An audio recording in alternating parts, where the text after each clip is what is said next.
All right, chat, let's see where everyone ended up. We've got a couple tier lists open here. And we'll see where everyone kind of ended up at the end of it. I think for an S tier, and this is, so Travis has like an S tier and like a triple S tier. And so for me, like the highest tier should only have like 3 characters at most. And we see that here. This is like the broken tier. And Asui is still always up there for most people. Kirishima 2, now I'll give him the free space on this one, but also I think I can hold it against him, if only because in Levi's tier list, I think he left Kirishima 2 here as well. So even post nerf, people were putting Kirishima in their highest tier. Then we've got Tokoyami because we just know that this deck in hindsight is super fucked up. I know this is one I didn't put in my like toppest of top tiers. But it is the deck I ran out for the one nationals I played in. So this all makes a lot of sense for the time it was in. However, Asui's performed okay. I mean, you're talking top of the meta. Top 8 Nats can probably qualify for that, right? But by the time the HLC came around in a 32-man environment, Asui's did not break through, right? I don't think any Asui's won their round 1 game of like the 2 or 3 that were registered. So definitely didn't go deep in the tournament.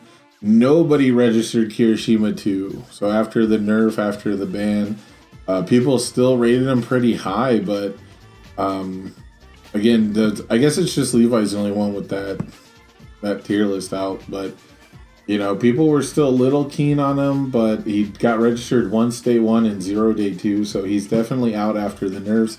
And then Tokoyami still showed up, still won a couple games, something people were still scouting, but not super prevalent, something people were kind of, I think, teching against, and people were scared to be teched against. So that could have been super interesting. I'm very curious what the recovery goal matchup is like, because that deck does have a lot of sauce for staying alive, and there is the Mighty Punch variant could easily mill out a Tokoyami who gets forced into going into deadlock for one reason or another. Or just get punched out because they never can, right? Then the S tier, which again I think is kind of cheating to have multiple, but there's, you know, triple S, double S, SS, SA, whatever, so S plus. This is the S tier. We've got All Might 3, Recovery, or sorry, not Recovery, Toru 2, which were, you know, represented at the HLC, so this makes a lot of sense. Gran Torino, a character we've never seen do anything.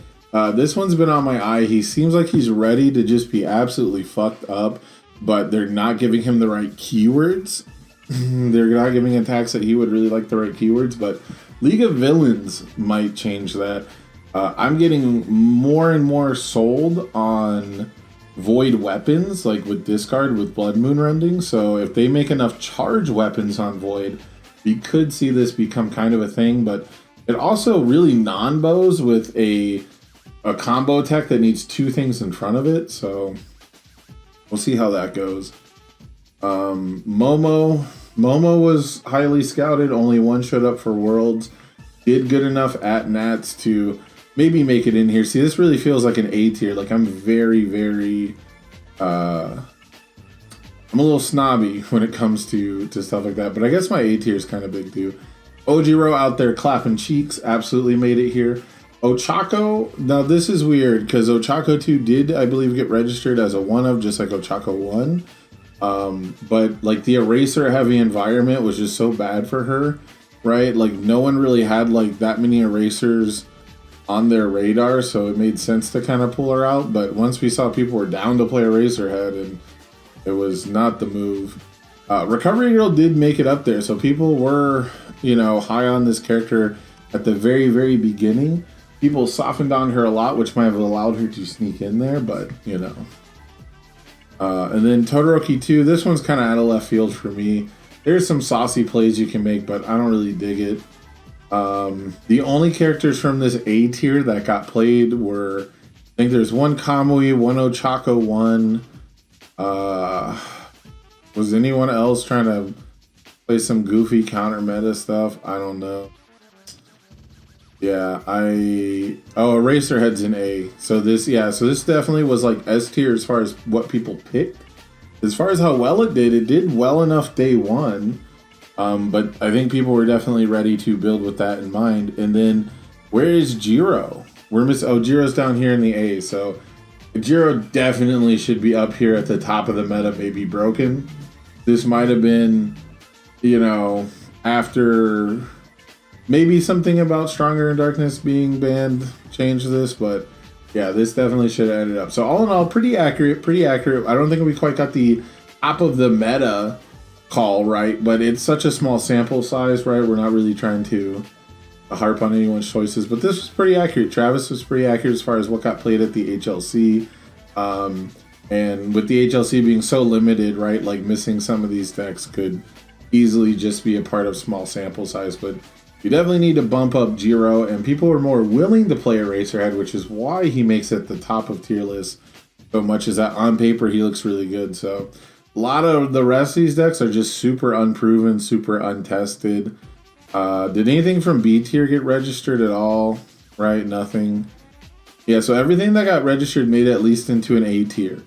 So people are at least making the right calls on like what people are willing to play at the highest level. So all in all, pretty good. Next up, we have the S tier top dogs with 5 characters in it. I don't know about that one, Levi. So this is Levi's post ban list, right? You can see it's the new best deck HLC/Worlds post ban list. So Levi has Kirishima. Oh, I don't know if you guys can see it. I guess I'll do this. I don't want to mess with the whole screen. We'll just leave it like that. But you guys, if you can see, it's Kirishima 2 is still here. Kirishima 2 is still considered S tier. Asui also considered S tier, but Levi had a much better read on what was going to be winning games at the HLC. Now, again, this is post ban list. This is with HLC in mind, so there is a lot more focus, I guess, on this tier list. So it makes a lot more sense being closer to the event that it would be, you know, more accurate, right? Like more representative of what we think people are going to see, because this is after the information from Nats. But we still have Momo very competitive, registered as a 1 of, Ochako 2 registered as a 1 of, Eraserhead was a lot of people's picks. You know, Levi loves this deck.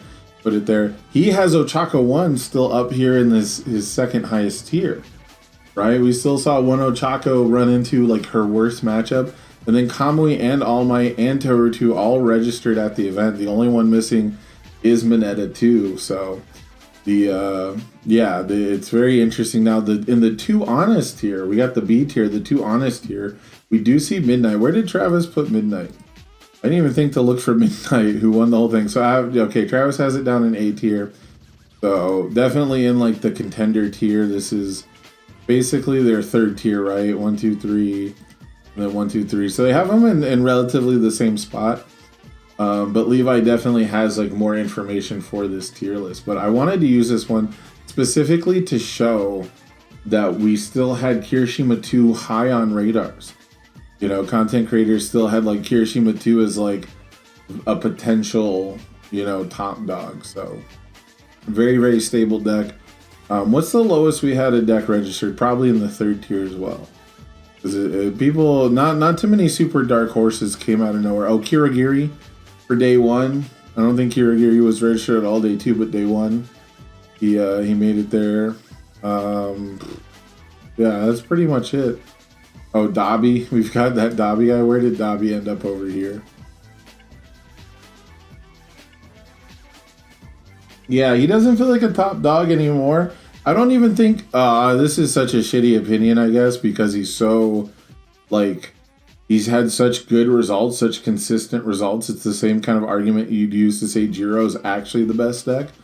But I never thought K2 was like a top dog. I never thought he was like unfair.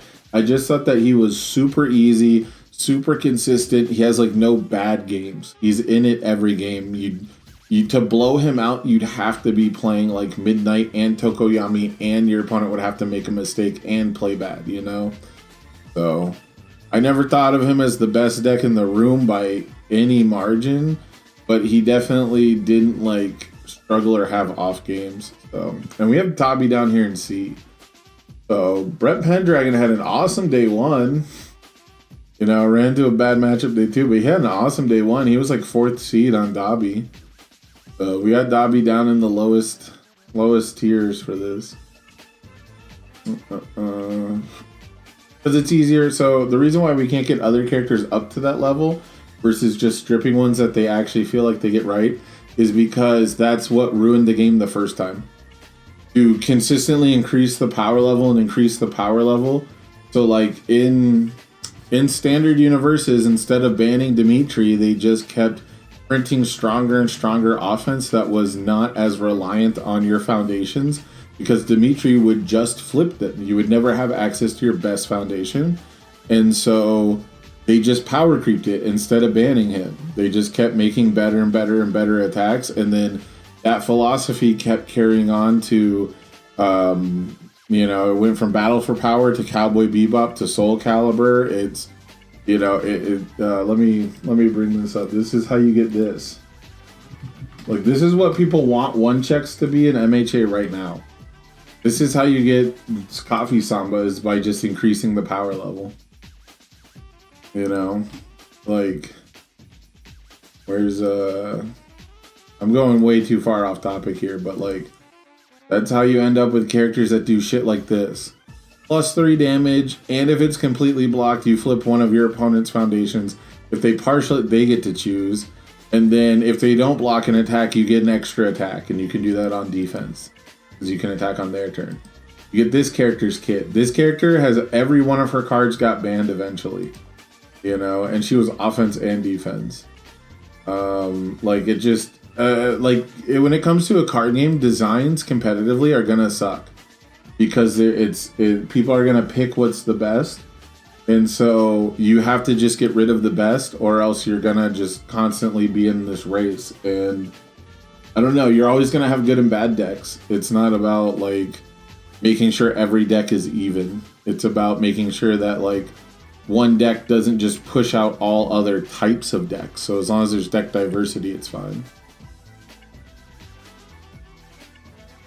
Well, Kirishima 2 was fucked up and like ruined parts of the game. Like, the problem wasn't ever his power level. The problem was that basement thing that we were talking about, where he doesn't have bad games. That's bad for your game.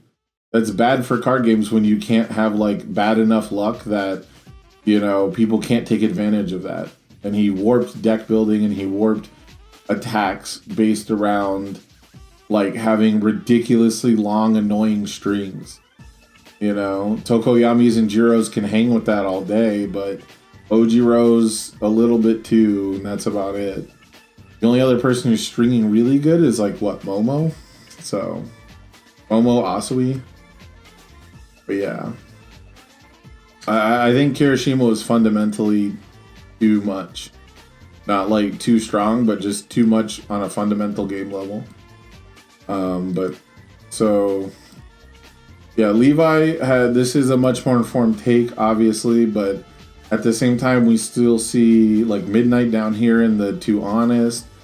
We see Dobby down in the he's just solid, but one person really loves playing that character. No Togas, and Fourth Kind was only played day 1 on the funny haha day, so pretty interesting stuff from day 1, but I'm not really including that. But this obviously has a much more informed take, but it's really interesting to see like from here to here, right? Like the only thing that really changes is Jiro moves up, and like Ojiro moves up 1. Like Jiro went up 2, Ojiro went up. But then what did I have? What did I have in my... So, okay, so I've got Eraserhead, which I think was the most represented deck over the weekend. Right? I think between day 1 and day 2, Eraserhead was the most represented. I think Asui was a really, really good meta pick and a really strong pick, but like, she just didn't find it. She just didn't have it. She's not doing super fucked up stuff. And then we had Recovery Girl, which Cody got really, really far in. He got really far on this, but the biggest issue was he ran into Midnight, who has Somnambulism. And if you look, I have Midnight in my second tier. I have Midnight in my second tier for a very similar reason that I have Eraserhead, right? It's all about shutting off character abilities. It's about you know, having the ability to look at what the best decks are around and just disrupt what they're doing enough to capitalize on that, and having the symbols to do so. My field, I do have some pretty spicy takes, but I have Dobby in my field. I've got Dobby in my second tier. I've got All Might, who was there. I was expecting more people to play stuff like Eraser and May. People are afraid of Denki 1 and Denki 2, but no one's really playing them, which is kind of sad. I did have Ojiro down here. This was a big miss for me because I thought that Brain Dead aggro just wasn't going to be the call. But it turns out that he just has the numbers. He has the numbers to fuck people up. When I did Jiro down here, I definitely joked that I'm putting her down here because I don't want to see her. So like, if I was actually probably grading it, like I'd probably put her up in Jose tier. Because I have my tiers list set up as like, if you really want to win, this is what you can expect to play against. And then this is like the character specialist. Like this is really kind of like the Dobby guy tier. But I thought that more people were going to be interested in playing Freezer Burn. I thought more people were going to play Freezer Burn Dobby. I really thought that that was going to pick up. I've got Toru 2 down here because she's kind of ass. And we saw people, like the Toru 2 decks did not win at the HLC, but they were a choice. So as far as pickability goes, I'm off. I'm off pretty bad on pickability. But as far as like what actually produced, like what got results, I did pretty good. Like the Tokoyami was really good during the Nat season, but by HLC it was kind of medium. I have Midnight as the highest on my tier list, right? Like 1, 2, 3, and then 1, 2, 3 for Midnight. But I have Midnight in the second tier. So let me see if I can go back to where I find the Jiro. Where's Jiro at? What did I say about Jiro? I think I put it as a joke. I want to say if I put it as a joke, I'm fine. Where is it? Here we go. Here's me doing Jiro coming up. These are actually just so close together in design, which I get. It's supposed to be. You know, they're brothers or whatever, but there's a reason one of them died. Because I like how I'm like covering myself up. Looks like we have a repeat Deku, so we're just gonna squeeze you on there. Jiro finally is gonna leave. She's gonna get out of the meta. No. Jiro is not getting any worse, but people are just fucking tired of playing her, and she's just so single-minded. They were pretty careful not to give her nutty stuff. I don't think they gave her a foundation, and it wasn't that great. So man, you probably won't see too many of the Air Jiro coming up. I think the disruption is going to prove. Oh man. Okay, yeah. So my call was that Jiro's going to fall out of the meta because people are tired of playing her. It's definitely a little wishful thinking from me, but she also didn't get anything new. So yeah, this was kind of a half serious take. Probably. I don't think I can get away with saying it was a funny joke. But you know, can't be all winners. I did put Kirishima 2 into the field. That seems right. No one's playing Kirishima 1 anymore, so who cares? I don't know. It feels pretty good. Like, I think I did okay. I think calling the Midnight higher up and having things like Dobby here, I think outweighs the fact that I've got Jiro down here kind of as a joke. Toru 2 I think belongs here. I think she has really specific kind of counterplay, and it's just not that relevant. What else? Yeah, I don't know. What do you guys think? What do you guys think was the most accurate tier list by the end of it? This one's the most informed. So I think it's unfair to vote strictly for this one just for having like this much. But it was also like he put Kirishima 2 post nerf up here. So I don't know, man. I don't feel like this one. I feel like we all got Asui up here and we were all kind of wrong on Asui, right? Asui is the most consistent. Tokoyami is consistently up there too, and he just did okay. Right, like once the HLC came around, they didn't win. They didn't go too far. Like Barrett Bryant lost in the first round, going second. Right. We all had All Might 3 pre-high, so all pretty accurate. But I think I gotta give the edge to myself. I think having the midnight call, I think I give the edge to my. But yeah, let me know what you guys think. Let me know down in the comments below. Who are you biased against? Everyone's biased against all Kirishimas. All Kirishimas need to be banned, nerfed, errated into the ground. They should all be blank. 5-handers with 28 health. But yeah, I was really curious. I wanted to go back and I wanted to see, like, where did we end up from our beginning perceptions through ban lists. We were all pretty accurate. Everyone was pretty correct. Only a few things adjusted here and there. I think the biggest thing is we believe too much in other decks. There's a lot of decks that got like no representation, right? Or next to none, only a single person. So yeah, like Gran Torino over here. You know, like Mineta 2 didn't make it to Worlds. Ochako 2 only had like one person sign up, you know. We've all got Sero pretty high despite not really being a favorite, but yeah, I thought this was really interesting. Hopefully you guys thought it was interesting too. But let me know who had the most accurate tier list.